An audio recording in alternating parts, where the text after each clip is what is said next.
She's going so fast, guys. Don't tell me anacondas don't climb, because that is 4.5 feet from here, 5 feet off the pond. She loves being up there. She's pushing 8 feet now. Look at these gorgeous colors.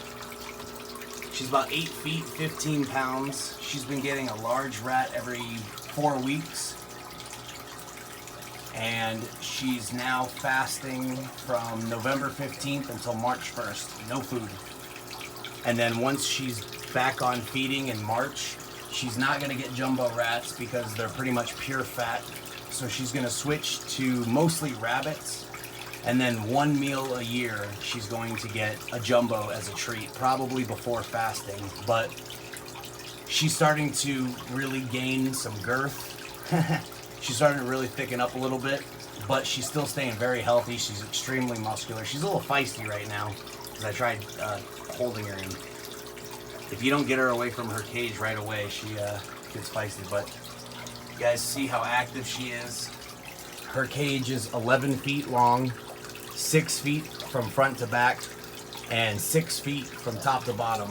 From right here up, it's 5 feet. And then over here, there's an access hole that will take her into a cabinet below the floor. And it's from here to here, all the way across, and 2 feet tall. So she'll be able to hide down there. Her pond is 450 gallons. She loves to swim. She goes in the pond almost every night. She loves to climb. You can see where the cord is pulled down. That's because she goes up there all the time.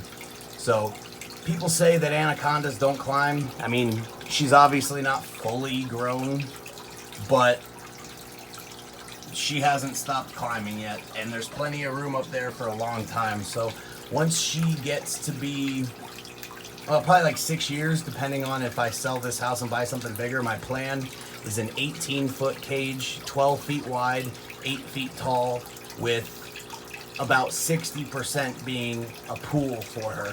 So no matter how big she gets, she'll be able to soak, swim, all that good stuff. But I wanted you guys to see her actually climbing up there and see how active she is. I mean, this is really, really showing how beautiful her colors are. She loves going in the waterfall. Guys, this is a dream come true snake. I've wanted this snake since I was 9 years old, and I wasn't about to stuff her into a 6-foot cage that's a foot tall with just a little water bowl like she's a chihuahua.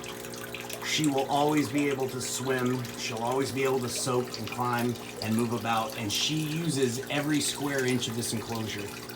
Every square inch. She doesn't sit in one spot all day. She doesn't even sit in one spot for more than 6 hours. She'll climb up here, up there. So I'm really trying to spread positivity on proper feeding, on better enclosures. It doesn't have to be this nice, but you can't tell me that a 16-foot, 150-pound anaconda shouldn't at least have this much room. I fully acknowledge that when she was 6 feet, she did not need this. And I know that she doesn't need an 18-foot cage, but that's my preference. However, a fully grown, yes, they keep growing, but realistically they stop. A basically fully grown adult female in a cage this size is appropriate, and no one will tell me otherwise. This is something that I've had backed up from scientists, herpetologists, vets.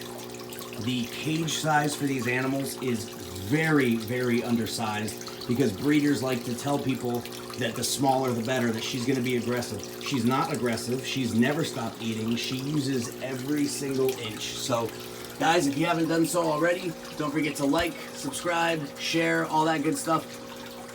I'm sure I'll get some thumbs down because people like to do everything they can to justify their tiny enclosures with their massive power feeding of jumbo rats to a 6-foot snake every 10 days.